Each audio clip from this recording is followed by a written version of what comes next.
प्रदेशवासियों, मुझे बहुत पसंद था कि आज आदिवासी अंचल में यह कृषि महाविद्यालय का शुभारंभ माननीय राज्यपाल महोदय के कार्यक्रमों से होना संभव हुआ। और मुझे खुशी है कि इस इलाके के अंदर, जैसा मेरे पूर्व वक्ता ने कहा, आदिवासी अंचल में कृषि महाविद्यालय का प्रारंभ होना वहाँ के छात्रों को बहुत बड़ा सुविधा का लाभ मिलेगा, क्योंकि वहाँ से बच्चे बाहर जाना नहीं सकते थे और कृषि को लेके उनकी जो मांग थी, और हमारे मिस्टर गोगरा जी जो हमारे वहाँ के लोकप्रिय एमएलए हैं, उनकी इच्छा थी कि मैं बजट के अंदर कृषि महाविद्यालय की घोषणा करूं। और मुझे खुशी है कि आखिर में वो घोषणा हुई और आज हम सब यहाँ बैठे हुए हैं शुभारंभ के मुबारक मौके पर।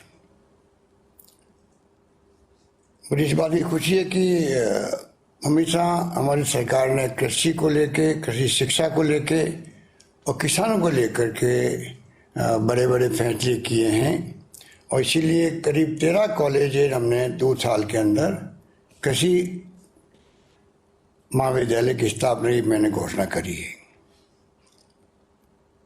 और इतिहास गवाह है कि हमारे देश के अंदर आज़ादी के बाद से ही कृषि को महत्व देने का प्रयास किया गया। पंडित जवाहरलाल नेहरू जब प्रथम प्रधानमंत्री बने थे, तब से ही जो पंचवर्षीय योजना बनी प्रथम, उसमें मुझे जानकारी दी गई कि 45% जो फंड था वो कृषि, सामुदायिक विकास, सिंचाई व ऊर्जा क्षेत्र में खर्च किया गया। इसलिए भाखड़ा नांगल बांध, हीराकुंड बांध, दामोदर घाटी परियोजना सिंचाई के लिए बनी, और इसीलिए प्रथम पंचवर्षीय योजना के बाद में सीधा ही 17% का उत्पादन अधिक हो पाया देश के अंदर, क्योंकि PL 480 के अंतर्गत हम लोग गेहूँ मंगाते थे। बचपन में याद होगा कई लोगों को कि गेहूँ अमेरिका से आता था। किस प्रकार से योजनाबद्ध तरीके से जो अगुवाई हुई कृषि के क्षेत्र में, उसके कारण से हम आत्मनिर्भर हो पाए। और लाल बहादुर शास्त्री जी के ज़माने में, इंदिरा जी के ज़माने में हरित क्रांति हुई और हम पूरी तरह आत्मनिर्भर बन गए। बड़ी बड़ी संस्थाएं जो बहुत ही प्रतिष्ठित संस्थाएं हैं, Indian Agriculture Research Institute, Indian Council of agriculture जैसी संस्थाएं जो है उस वक्त में स्थापित की गई। IIT, IIM, AIIMS, ISRO. Sir connection चला गया, बंद हो गया।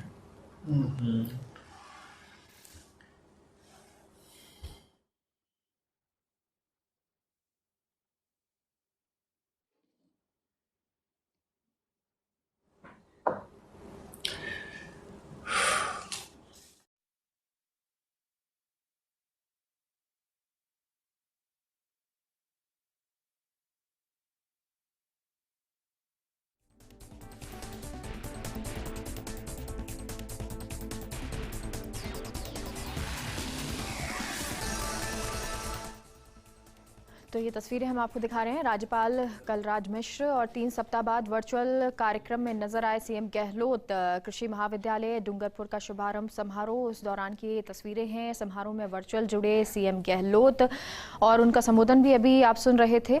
कलराज मिश्र के मुख्य आतिथ्य में ये कार्यक्रम हो रहा है। कलराज मिश्र यानी कि राज्यपाल जो हैं वो भी इस दौरान मौजूद हैं, साथ ही साथ मुख्यमंत्री अशोक गहलोत जो अपना संबोधन दे रहे हैं।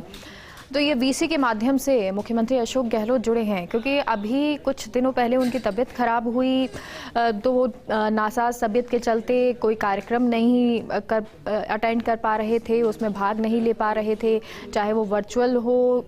लेकिन अब जो मीटिंग है वो भी मुख्यमंत्री मंत्रियों के साथ करेंगे सीएमआर में, और ये जो कार्यक्रम है खास तौर पर आपको दिखा रहे हैं जिसमें वर्चुअली मुख्यमंत्री जुड़े हुए हैं। कृषि महाविद्यालय डूंगरपुर का ये समारोह है और उसको लेकर ही मुख्यमंत्री का संबोधन भी था।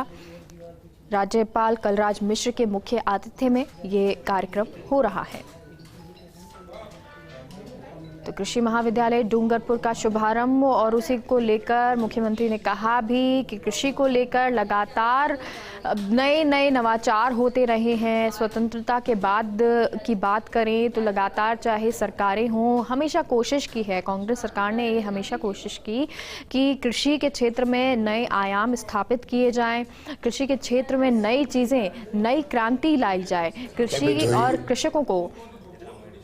Indian Agriculture Research Institute, Indian Council of Agriculture research,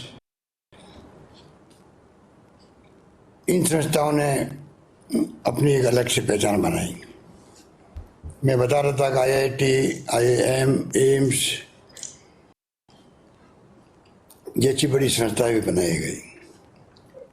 और मुझे खुशी है, अभी हमारे VC साहब बता रहे थे, राठौड़ साहब, किस प्रकार से विश्वविद्यालय ने अपने प्रयासों से जो ICIAR की रैंक जो 51वीं थी उसको 26 पे लेके आए। उसके लिए राठौड़ साहब, इनके तमाम विश्वविद्यालय परिवार के सदस्यगण बधाई के पात्र हैं। और मुझे बताया गया कि ये राजस्थान के अंदर भी प्रथम स्थान पर है, उदयपुर का महाराणा प्रताप कृषि विश्वविद्यालय, क्योंकि हमने 5 विश्वविद्यालय खोले हैं कृषि के क्षेत्र में। और सहयोग ऐसा बैठा कि हमारे वक्त में ही, पिछली बार हम सरकार में थे तब हमने जॉबनेर जोधपुर कोटा विश्वविद्यालय खोला। 20 साल पहले मुझे याद है जब हम लोग सरकार में पहली बार में आया था, गुलाब सिंह सख्तावत थे हमारे साथ में मंत्री, और CP जोशी जी, इनकी मांग पे हम लोगों ने जो बीकानेर और उदयपुर के बीच में जो एक विवाद खड़ा हुआ, तब भी हमें याद है कि हमने पुनः विश्वविद्यालय की स्थापना करी उदयपुर के अंदर। इस प्रकार से आज 5 विश्वविद्यालय राजस्थान में कृषि के क्षेत्र में, और पशु चिकित्सा विश्वविद्यालय बीकानेर के अंदर है। पर आपका विश्वविद्यालय प्रथम स्थान पर है, इस बात के लिए आपको बहुत बहुत बधाई।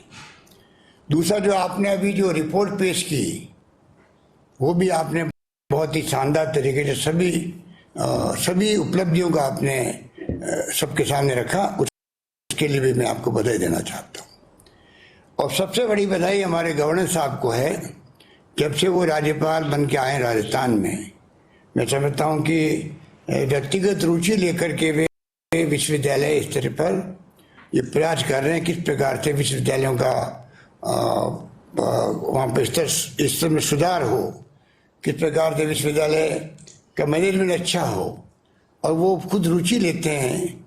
मैं समझता हूँ कि वो भी एक माहौल बना जो राजस्थान के अंदर, हमारे विश्वविद्यालयों के अंदर, उसके लिए मैं उनका बहुत बहुत शुक्रिया अदा करना चाहता हूँ। मुझे उम्मीद है कि गोगरा साहब तो कॉलेज ले गए हैं, इनकी बहुत इच्छा थी, बार बार मुझे कह रहे थे, और इनकी मांग वाजिब भी थी। पिछली बार जब मैं सरकार में था सेकंड टाइम, तब हमने बांसवाड़ा में इंजीनियरिंग कॉलेज खोली थी, जब महेंद्र मालवीय जी थे मंत्री तब। और इस बार कृषि कॉलेज खुला है डूंगरपुर के अंदर। विश्वविद्यालय खुल गया है आदिवासी अंचल के लिए गोविंद गुरु के नाम पर। तो पूरे आदिवासी अंचल में अभी संभावना बन गई है कि वहाँ के छात्रों को, वहाँ की युवा पीढ़ी को अवसर मिले आगे बढ़ने के। और मुझे पूरा विश्वास है कि जिस प्रकार से हम लोगों ने कृषि के क्षेत्र को जो तवज्जो दी है, मैंने अभी पिछले बजट में कहा था कि अगला बजट आएगा तो हम लोग किसानों के लिए अलग से बजट पेश करेंगे। ये बहुत ही ऐतिहासिक क्रांतिकारी फैसला है। और मुझे खुशी है कि हमारी घोषणा के बाद में संयोग ऐसा बैठा कि तमिलनाडु सरकार ने तो अपना बजट पेश कर ही दिया अलग से किसानों के लिए इस बार। तो मुझे खुशी है कि धीरे धीरे हो सकता है कि तमाम राज्य सरकारें कृषि को तवज्जो देने के लिए अपने अपने बजट अलग उनके लिए बनाएं जिसकी जरूरत है।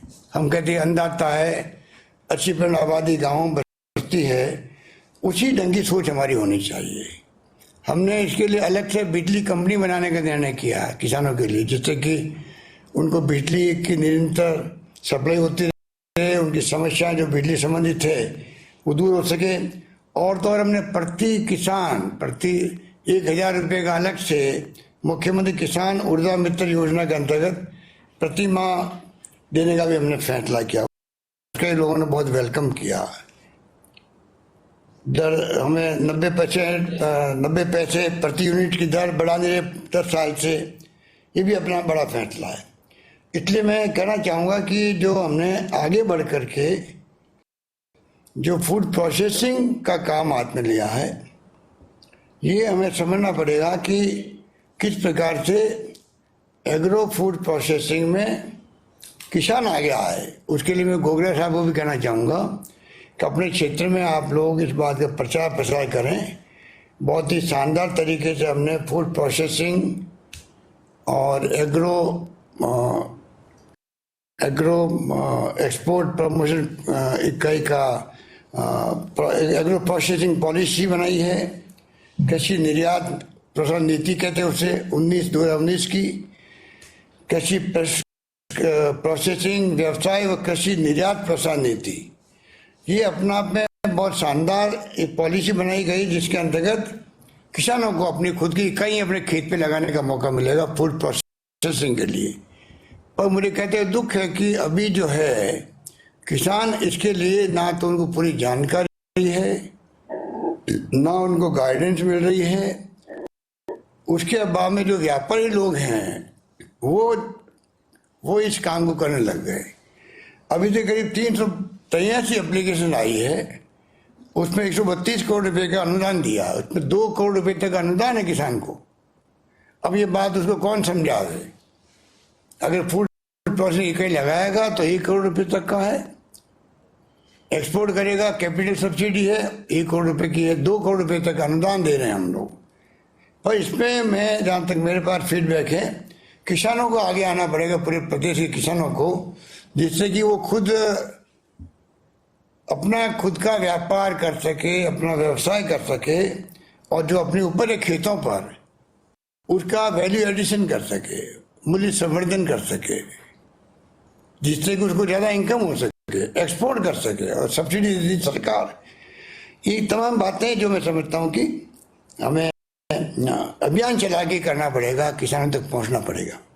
और उसके लिए मैं विश्वविद्यालय के वाइस चांसलर साहब को कहना चाहूँगा, आप अपने छात्रों को भी इन बातों को लेके आह्वान कर सकते हैं कि वो छात्र अपने छात्र जीवन में भी और बाद में भी इस काम को आगे बढ़ाएं। हमने भी फैसला किया कि करीब 600 स्कूलें जो है जहाँ साइंस सब्जेक्ट हैं, वहाँ कृषि का सब्जेक्ट खोलने का भी निर्णय किया है। उसके आने वाले वक्त में बहुत असर पड़ेगा। इस प्रकार से मैं समझता हूँ कि कुल मिला करके ये विषय इतना बड़ा है, इतना वास्ट सब्जेक्ट है, जितना कहो इतना कम है। तो मैं कोई लंबी बात नहीं कहता हुआ, मैं कहना चाहूँगा कि आप सबको मुबारकबाद। और मुझे उम्मीद है कि महाराणा प्रताप विश्वविद्यालय के माध्यम से ये कॉलेज को गाइडेंस पूरी मिलती जाएगी और इसकी बिल्डिंग भी जल्दी बनेगी। और हम सब मिलकर के किस प्रकार से राजस्थान में कृषि को, कृषि शिक्षा को और किसानों के जो मुद्दे हैं उनको हल करने में हम लोग पीछे नहीं रहेंगे। यही बात कहता हूँ, मैं अपनी बात समाप्त करता हूँ। आप सबको बहुत बहुत मुबारकबाद, धन्यवाद। तो सीएम गहलोत जो अपना संबोधन दे रहे थे और लगातार उनका यही कहना कि कृषि के क्षेत्र में बहुत सारी चीज़ें हैं जो हम कर सकते हैं और वो तभी संभव है जब अलग तरीके से